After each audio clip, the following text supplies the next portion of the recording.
টাঙ্গাইলের ভুয়াপুর উপজেলা সহ প্রতিটি উপজেলায় একদিকে যেমন সর্ষে ফুলের সমারোহ, অন্যদিকে দিগন্ত জোড়া ফসলের মাঠে মৌ চাষে ব্যস্ত সময় পার করছেন মৌচাষীরা। তারা বলছেন এবার সরিষা চাষের আবাদ হয়েছে ভালো, আর কৃষি বিভাগও বলছে প্রদান করা হচ্ছে সব ধরনের সহায়তা। টাঙ্গাইল থেকে আল আমিন শোভনের প্রতিবেদনে আরো জানাচ্ছেন মোস্তফা কামাল তোহা। টাঙ্গাইলের ভুয়াপুর উপজেলা সহ প্রতিটি উপজেলায় একদিকে সরিষা ফুল, অন্যদিকে চাষ হচ্ছে মধু।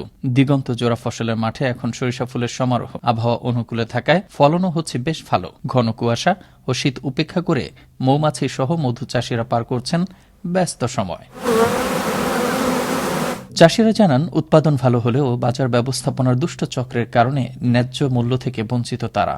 তাদের দাবি, বাজার ব্যবস্থাপনায় সরকারের শক্ত হস্তক্ষেপ। আমাদের কোনো বিক্রি নাই, কোনো চাহিদা নাই, ন্যায্য কোনো দাম নাই। আমাদের বাংলাদেশে যে পরিমাণে মধুটা উৎপাদন হয় সেটা দেশের বাইরে যাতে রপ্তানি করতে পারে, তাহলেই চাষিরা লাভবান হবে। আমরা মধু উৎপাদন করি, প্রচুর মধু উৎপাদন করি, টনকে টন, অথচ মধুর বাজারজাত সেরকম আমরা বাজার মূল্য পাচ্ছি না। আগামীতে মৌ চাষ করা আসলে সম্ভব হবে না। মধু চাষীদের সার্বিক খোঁজ খবর নিতে সরেজমিনে মাঠে যান ভুয়াপুর উপজেলা নির্বাহী কর্মকর্তা বেলাল হোসেন। এ সময় তিনি জানান, ভবিষ্যতে আমরা কোন জায়গায় কোন ক্ষেত্রে তাদেরকে ইন্টারভেনশন করলে যে এই মধু চাষ এবং এই সরিষা চাষ দুইটাই ফলপ্রসূ হবে।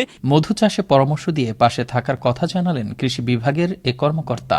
এখান থেকে এই বছর প্রায় 6 টন মধু উৎপাদিত হবে। শুধু মধু উৎপাদন হচ্ছে না, এর ফলে তেলের উৎপাদন, সরিষার উৎপাদন 15 থেকে 20% বেড়ে যাবে। টাঙ্গাইলের ভুয়াপুরে এবছর সরিষার আবাদ হয়েছে 2450 হেক্টর জমিতে। মধু উৎপাদনের লক্ষ্যমাত্রা ধরা হয়েছে 6 মেট্রিক টন। মোস্তফা কামাল তোহা, আনন্দ টিভি, ন্যাশনাল ডেস্ক।